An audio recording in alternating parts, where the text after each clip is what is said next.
वज़ीर-ए-आज़म नरेंद्र मोदी आज रोम में G20 सरबराह इजलास में करेंगे शिरकत। अपने दौरे के पहले रोज़ कल वज़ीर-ए-आज़म ने अपने इतालवी हममंसब मारियो द्रागी के साथ की थी दो तरफ़ा बातचीत। दोनों रहनुमाओं के दरमियान तमाम अहम उमूर पर हुआ तबादला ख्याल। वज़ीर-ए-आज़म आज वेटिकन सिटी में पोप फ्रांसिस से करेंगे मुलाकात। वज़ीर-ए-आज़म ने कल रोम में भारतीय बरादरी और फ्रेंड्स ऑफ इटली समेत मुख्तलिफ बरादरियों के अरकान से की मुलाकात।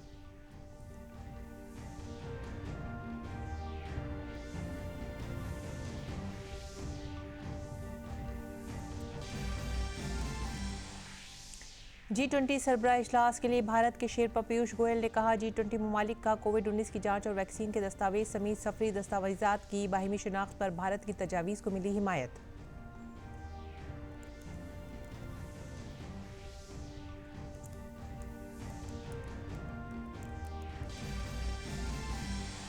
मुल्क गिर कोविड टीकाकारी मुहिम के तहत लगाए गए अब तक 105 करोड़ से ज्यादा टीके। सेहतयाबी की शरह हुई 98.19%। मुहिम के 287वें दिन शाम 7 बजे तक 51 लाख से ज्यादा लोगों को दी गई वैक्सीन।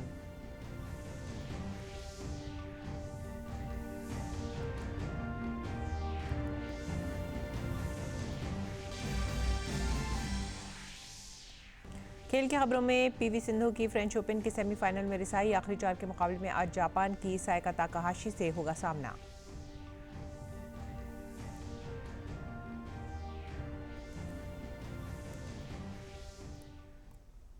आदाब नाजरीन, सुबह 9 बजे की उर्दू खबरों में आप सभी का खैर मकदम है। मैं हूं सादिया अलीम। पेश है इस वक्त की खबरों की तफसीलात। वज़ीर-ए-आज़म नरेंद्र मोदी आज G20 सरबराह इजलास में हिस्सा लेंगे। इस कॉन्फ्रेंस में G20 ममालिक, यूरोपीय यूनियन और दीगर ममालिक के रुकन ममालिक के रहनुमा और बैनुल-अक़वामी तंजीमों के नुमाइंदे शामिल होंगे। सरबराह इजलास में अवाम और खुशहाली के मौजू पर तवज्जो मरकूज़ की जाएगी। पायदार तरक्की, माहौलियाती तहफ़्फ़ुज़, इक़्तिसादी बहाली, तवानाई में तब्दीली और ग़िज़ाई तहफ़्फ़ुज़ की कोशिशों पर भी तबादला ख्याल किया जाएगा। G20 सरबराह इजलास के लिए भारत के शेरपा पीयूष गोयल ने कहा है कि G20 ममालिक का कोविड-19 की जांच और वैक्सीन के दस्तावेज समेत सफरी दस्तावेजात की बाहिमी शिनाख्त पर भारत की तजावीज़ को ज़बरदस्त हिमायत मिली है। जब दुनिया की 20 सबसे बड़ी अर्थव्यवस्थाओं के नेता यहां रोम में शनिवार और रविवार को मिलेंगे 16वीं G20 समिट के लिए, उनका फोकस प्राइमरीली ग्लोबल हेल्थ और इकोनॉमिक रिकवरी, सस्टेनेबल डेवलपमेंट और क्लाइमेट चेंज पे रहेगा। प्रधानमंत्री नरेंद्र मोदी अपनी इंटरवेंशंस पर क्लाइमेट चेंज का मुद्दा जोरों से उठाएंगे। वज़ीर-ए-आज़म नरेंद्र मोदी G20 सरबराह इजलास और आलमी रहनुमाओं के 26वें बैनुल-अक़वामी तब्दीली आबो हवा सरबराह इजलास में हिस्सा लेंगे।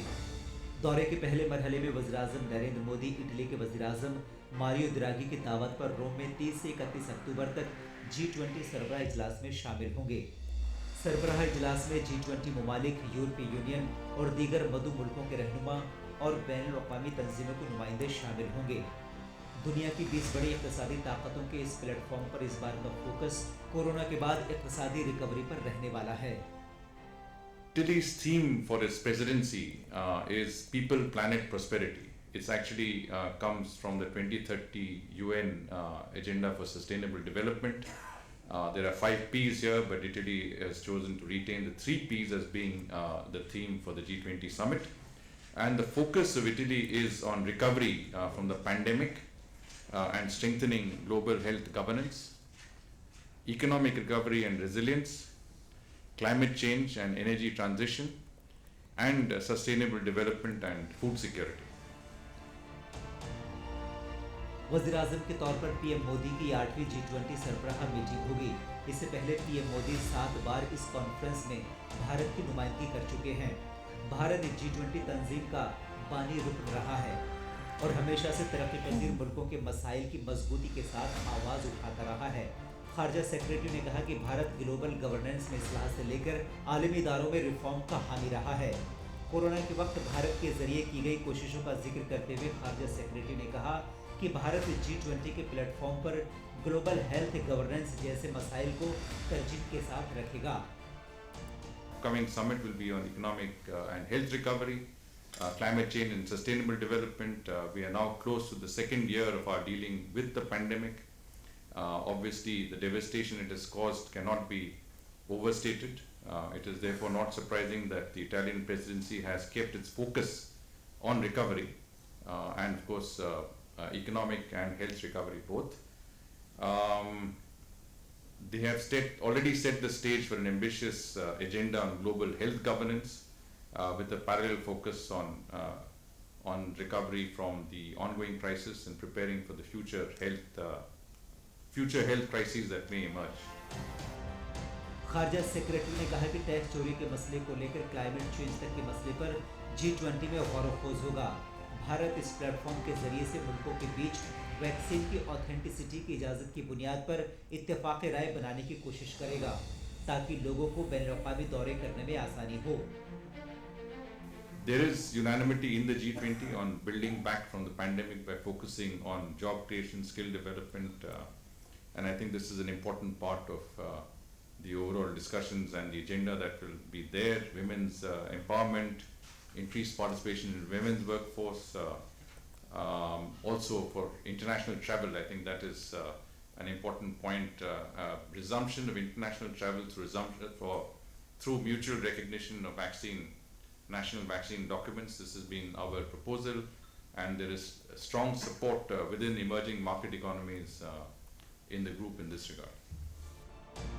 G20 तंजीम दुनिया की 80%, आलमी GDP, 75% ग्लोबल ट्रेड, 60% दुनिया की आबादी की नुमाइंदगी करती है। ये प्लेटफॉर्म दुनिया के सबसे मौसर प्लेटफॉर्म में से एक है। कोविड पर प्रधानमंत्री अपना भारत का ट्रैक रिकॉर्ड, 100 करोड़ लोगों को वैक्सीनेट करना और ग्लोबल प्रोडक्शन हब जो भारत बन चुका है उसकी बात कर सकते हैं। सेकेंड वेव से पहले भारत ने बहुत सारे मुल्कों को वैक्सीन प्रोवाइड की थी और अब भारत जब अपने लोगों को बहुत तेजी से वैक्सीनेट कर रहा है, भारत वैश्विक जिम्मेवारी दोबारा एक बार फिर से लेने को तैयार है।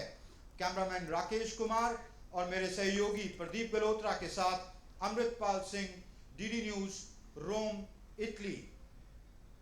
और वज़ीर आज़म नरेंद्र मोदी आज वेटिकन सिटी में पॉप फ्रांसिस से मुलाकात करेंगे। वेटिकन सिटी एक अलग खुद मुख्तार मुल्क है और पॉप फ्रांसिस इसके सुप्रीम लीडर हैं। वज़ीर आज़म नरेंद्र मोदी इतालवी वज़ीर आज़म मारियो द्रागी की दावत पर 16वें G20 सरबराह इजलास में शिरकत करने के लिए इटली के 3 रोज़ा दौरे पर हैं। और हमारे नुमाइंदे अमृतपाल सिंह ने वेटिकन सिटी का जायजा लिया। पेश है ये खास रिपोर्ट। प्रधानमंत्री नरेंद्र मोदी जब शुक्रवार को रोम में आएंगे G20 शिखर सम्मेलन में शिरकत करने के लिए, वो वहां से कुछ समय निकालकर यहां वेटिकन सिटी में पोप से मुलाकात करेंगे। ये एक बहुत महत्वपूर्ण मुलाकात होगी। वेटिकन सिटी हालांकि इटली में नहीं आता है, टेक्निकली ये अलग सिटी स्टेट है या अलग मुल्क है, जिसके सॉवरेन या जिसके सरबराह पोप फ्रांसिस हैं, जो कैथोलिक चर्च के हेड भी हैं। प्रधानमंत्री उनसे मुलाकात करेंगे और विश्व के जो लीडर्स आ रहे हैं, अमेरिकी राष्ट्रपति जो बाइडेन, साउथ कोरियन राष्ट्रपति, वो भी पोप से मुलाकात यहाँ वेटिकन सिटी में करेंगे। वेटिकन सिटी एक छोटा सिटी स्टेट है, यहाँ शहर सिर्फ एक शहर कंट्री है जहाँ सिर्फ 800 लोग इनके नागरिक हैं। ये दुनिया का शायद सबसे छोटा और साइज में भी और पॉपुलेशन के हिसाब से भी सबसे छोटा मुल्क है, पर इसका इन्फ्लुएंस इसके साइज या इसकी नागरिकता को लेकर नहीं लगाया जा सकता। पोप का इन्फ्लुएंस क्रिश्चियन वर्ल्ड में, खास करके कैथोलिक क्रिश्चियन वर्ल्ड में बहुत ज़्यादा है और यही एक वजह है कि प्रधानमंत्री नरेंद्र मोदी पोप से मुलाकात करेंगे।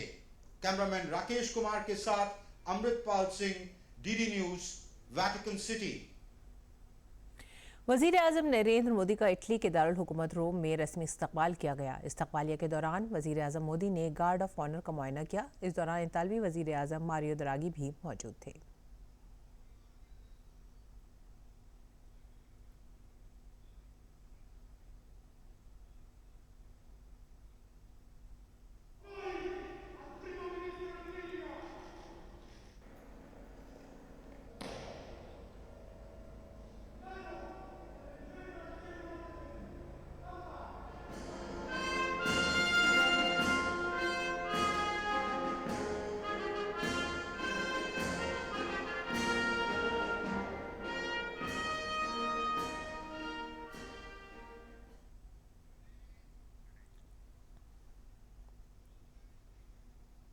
और वज़ीर-ए-आज़म नरेंद्र मोदी ने इटली के वज़ीर-ए-आज़म मारियो द्रागी के साथ दो तरफ़ा उमूर पर बातचीत की। बातचीत में दोनों रहनुमाओं ने दो तरफ़ा शराकतदारी में 2020 से 2025 की अमली मनसूबाबंदी का जायज़ा लिया।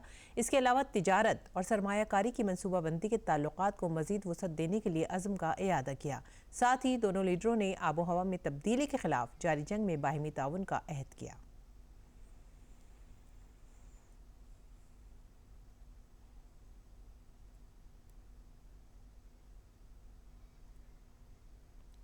Prime Minister has spoken on a number of occasions with Prime Minister Draghi, including recently on the 27th of August when they discussed the issue of Afghanistan. And as you know, Prime Minister Draghi invited him to participate in the international summit in Afghanistan, which the Prime Minister did. There was some conversation on that issue as well. I think the reviewed the progress since the India-Italy virtual summit that was held in November 2020, and of course looked at other areas of cooperation to provide fresh impetus to the bilateral cooperation in renewables and clean energy. India and Italy issued a joint statement announcing a strategic partnership on energy transition and agreed to explore partnerships in areas such as large-size green corridor projects, smart grids, energy storage solutions, gas transportation, integrated waste management, waste to wealth, it's called, development and deployment of green hydrogen, and promotion of biofuels. India and Italy also signed an agreement, statement of intent on textiles cooperation during the meeting. और इससे पहले दिन में वज़ीर-ए-आज़म ने रोम में 16वें G20 सरबराही इजलास के मौके पर यूरोपीय कौंसिल के सदर चार्ल्स मिशेल और यूरोपीय कमीशन के सदर उर्सुला वान डेर लेयन के साथ मुश्तरका मीटिंग की। मीटिंग के दौरान तीनों रहनुमाओं ने सियासी और दिफाई ताल्लुकात, तिजारत, सरमायाकारी और इक़्तिसादी ताउन के साथ साथ भारत यूरोपीय यूनियन सरबराह इजलास के रोड मैप 2025 समेत भारत और यूरोपीय यूनियन के दरमियान ताउन का जायज़ा लिया। इजलास में आबो हवा में तब्दीली, कोविड-19 वबाई अमराज और आलमी और इलाकाई पेशरफ्त पर भी तबादला ख्याल किया गया। यूरोपीय यूनियन के लीडरों ने हिफाजती टीकों में शानदार पेशरफ्त के लिए भारत को मुबारकबाद भी पेश की। The leaders reviewed India-EU cooperation covering political and security relations, trade and investment relations, as well as the roadmap 2025 adopted at the last India-EU summit. As I mentioned, they also discussed developments around climate change, COVID-19 pandemic, and contemporary global and regional developments of interest. Prime Minister highlighted India's perspectives on climate change, Afghanistan, the Indo-Pacific. The EU leaders, as well as the Italian Prime Minister, did congratulate Prime Minister for India's excellent progress on vaccination. मुलाकात के बाद वज़ीर-ए-आज़म ने एक tweet के ज़रिए कहा कि रहनुमाओं ने दुनिया को बेहतर बनाने के मकसद के साथ इक़्तिसादी और आवाम से आवाम के ताल्लुकात को बढ़ाने के तरीक़े पर तबादला ख्याल किया। वज़ीर-ए-आज़म नरेंद्र मोदी ने इटली में भारतीय बिरादरी और फ्रेंड्स ऑफ इटली समेत मुख्तलिफ बिरादरियों के अरकान से मुलाकात की। वज़ीर-ए-आज़म ने इटली में अतालवी हिंदू यूनियन, सनातन धर्म यूनियन के नुमाइंदों समेत कम्युनिटी के दीगर अफराद से भी मुलाकात की। वज़ीर-ए-आज़म ने इटली में भारतीय सकावत के फ़रोग़ में उनके ताउन की सताइश की।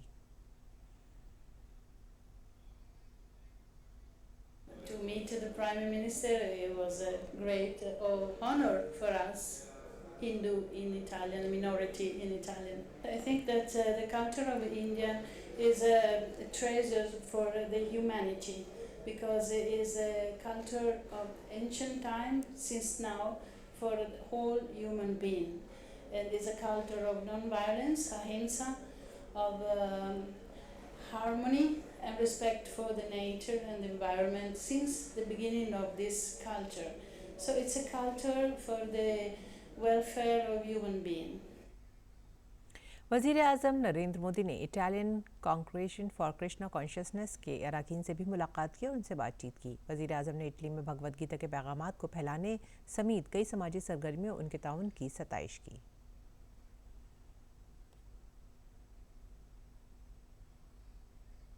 We gifted the Prime Minister, I was just an instrument of the Bhaktivedanta Book Trust, of the editing house of Srila Prabhupada. We gifted him a Ramayana special edition.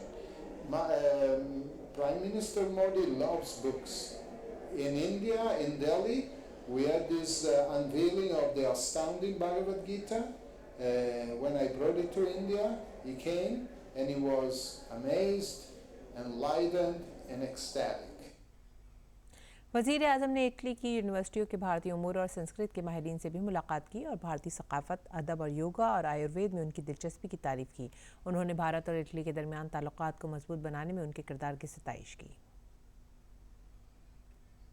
हमारी बात हुई प्रधानमंत्री से कि हमारी विद्यार्थियों की रुचि खासतौर पर भारतीय भाषाओं को और संस्कृति, जो पुरानी और आधुनिक संस्कृति दोनों पर रुचि बहुत है। हमारे स्टूडेंट योग और भरतनाट्यम और अलग अलग तरह की भारतीय जो डांस होते हैं उस पर बहुत रुचि है। बॉलीवुड पर भी ये बहुत महत्वपूर्ण बात है कि यहाँ इटली में ये जो पुरानी और आधुनिक संस्कृति भारत से है हम पढ़ाते हैं। तो हमारी आशा है कि ये मतलब भारतीय सरकार से हमारी मदद बढ़ जाए। प्रधानमंत्री से मिलकर बहुत अच्छा लगा, बहुत खुशी हुई और उन्होंने हमसे पूछा कि हमारे काम के बारे में। इटालियन विश्वविद्यालय में अपनी पढ़ाई के बारे में थोड़ी बातचीत हुई थी और हमने कहा कि हमारे लिए सम्मान और खुशी की बात है कि हिंदी भाषा और भारतीय संस्कृति के प्रचार प्रसार के मिशन में उपयोग देना हमारे लिए खुशी की बात है और हम पूरी कोशिश कर रहे हैं ताकि सब लोग अधिक से अधिकतर लोग भारतीय संस्कृति को जानें। वज़ीर आज़म नरेंद्र मोदी ने सिख बरादरी और पहली और दूसरी जंग अजीम के दौरान इटली में लड़ने वाले भारतीय फ़ौजियों को एजाज़ देने में शामिल इदारों के नुमाइंदों से भी मुलाकात की। वज़ीर आज़म ने इन फ़ौजियों की हिम्मत को सलाम किया।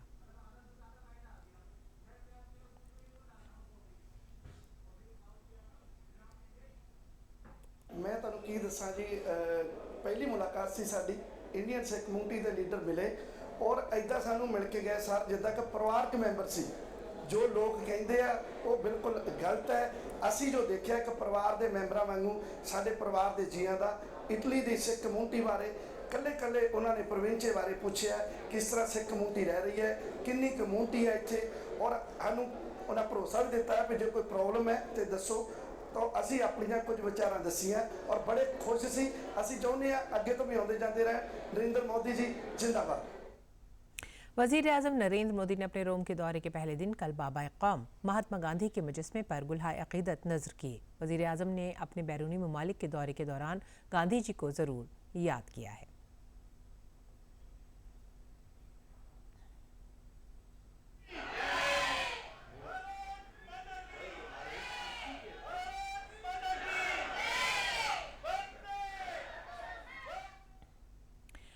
और अगली खबर, 14 रियासतों में लोकसभा की 3 और असेंबली की 30 सीटों के लिए आज वोट डाले जा रहे हैं। मध्य प्रदेश के खंडवा, हिमाचल प्रदेश में मंडी और दादरा और नगर हवेली सीटों पर ज़िमनी इंतखाबात हो रहे हैं। वहीं असम में 5, मगरबी बंगाल में 4, मध्य प्रदेश, हिमाचल प्रदेश और मेघालय में 3-3, राजस्थान, बिहार और कर्नाटक में 2-2, आंध्र प्रदेश, हरियाणा, महाराष्ट्र, मिजोरम, नागालैंड और तेलंगाना में 1-1 असेंबली सीटों के लिए ज़िमनी इंतखाबात के लिए वोटिंग हो रही है।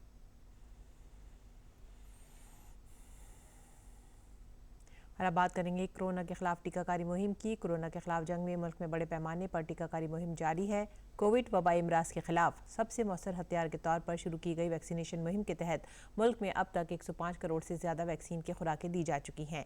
वहीं वैक्सीनेशन मुहिम के 287वें दिन शाम 7 बजे तक 51 लाख से ज़्यादा कोविड वैक्सीन लगाई गई।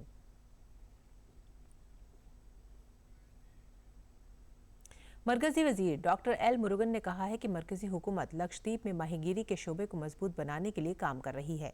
उन्होंने कहा कि लक्षद्वीप को माहीगीरी के मैदान में खुद इन्हिसार बनाना मरकज़ की अवलीन तरजीह है। काबिल ज़िक्र है कि मरकज़ी वज़ीर लक्षद्वीप के अपने 3 रोज़ा दौरे पर हैं। लक्षद्वीप की माहीगीर बरादरी के साथ बातचीत में मरकज़ी वज़ीर ने कहा है कि वज़ीर आज़म नरेंद्र मोदी की खुसूसी हिदायत पर लक्षद्वीप पहुँचे हैं।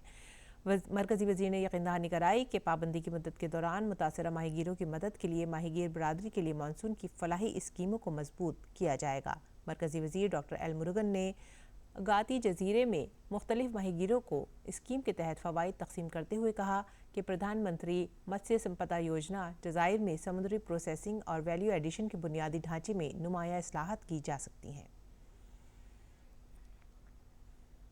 और अब करेंगे रुख खेल के मैदान का। PV Sindhu French open badminton tournament के सेमीफाइनल में पहुंच गई हैं। कल खेले गए क्वार्टर फाइनल में सिंधु ने थाईलैंड की 8वीं सीड याफ्ता खिलाड़ी बोसनन को 21-14, 21-14 से मात दी। आज आखिरी 4 के मुकाबले में सिंधु का सामना जापान की साइका ताकाहाशी से होगा।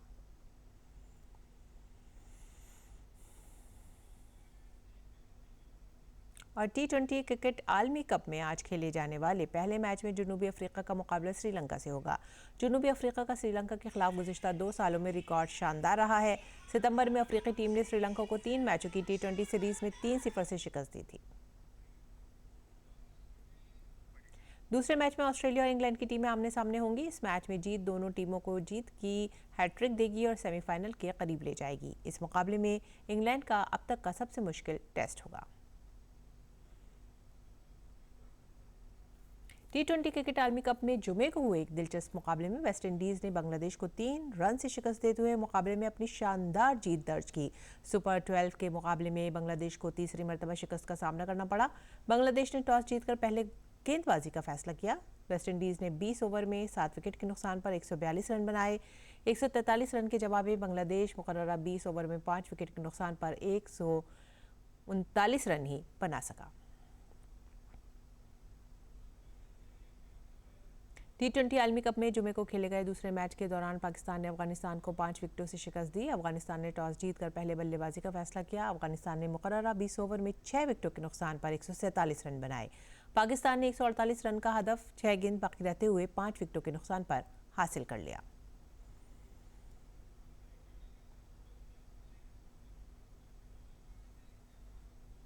और अब पेश है दिल्ली से शाये उर्दू अखबारात का मुख्तसर जायजा।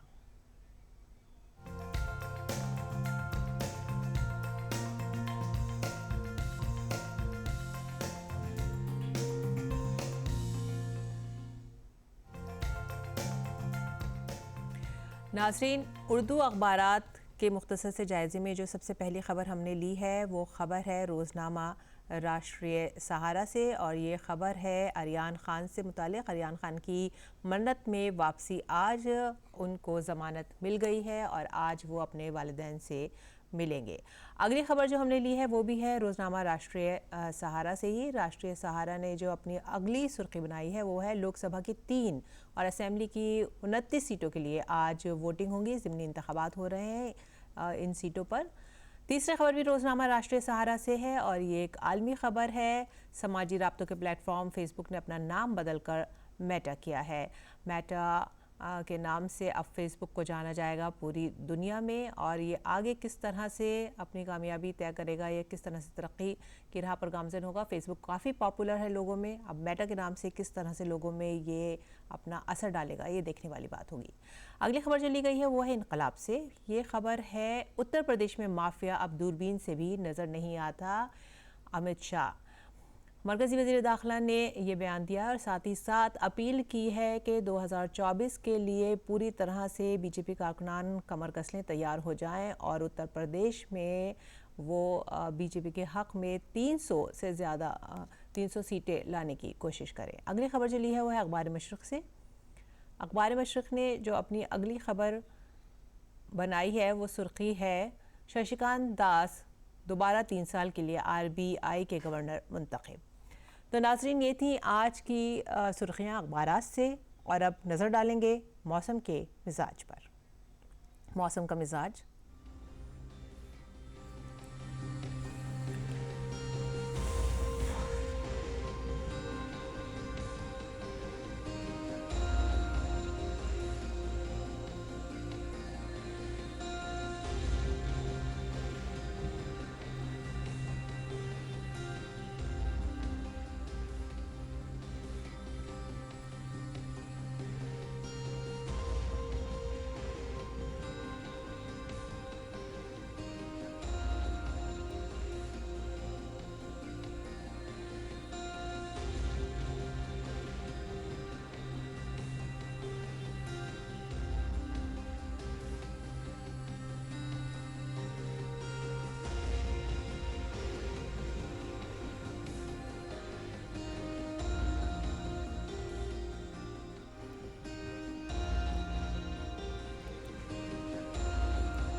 और इसी के साथ ही अब वक्त हो गया आप सभी से विदा लेने का। आप हमारी पूरी टीम को दीजिए इजाज़त। आदाब।